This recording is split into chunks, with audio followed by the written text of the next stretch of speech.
3rd of March, Devotional by Ellen G. White, Virtue and Knowledge.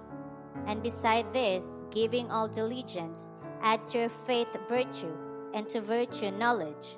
2 Peter chapter 1 verse 5. Add to your faith virtue. There is no promise given to the one who is retrograding.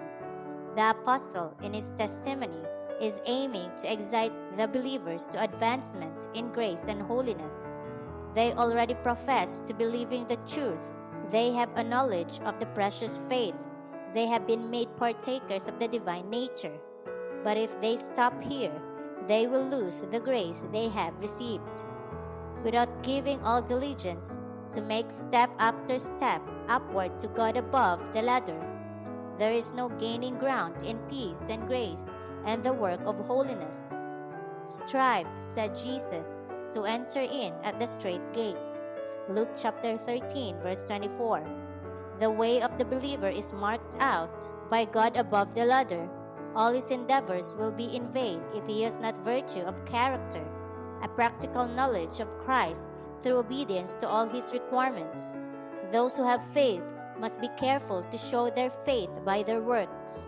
Add to your faith virtue, and to virtue knowledge, knowledge of the truth as it is in Jesus, knowledge of the great plan of salvation.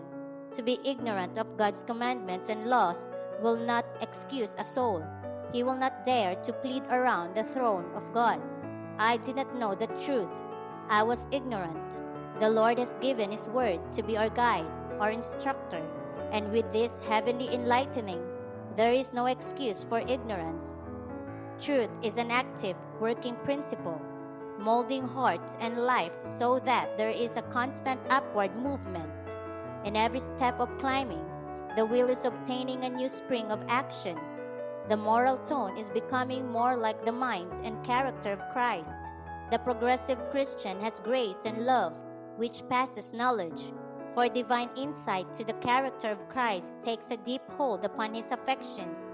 The glory of God revealed above the ladder can only be appreciated by the progressive climber, who is ever attracted higher to nobler aims which Christ reveals. All the faculties of mind and body must be enlisted. Manuscript, page 13, year 1884.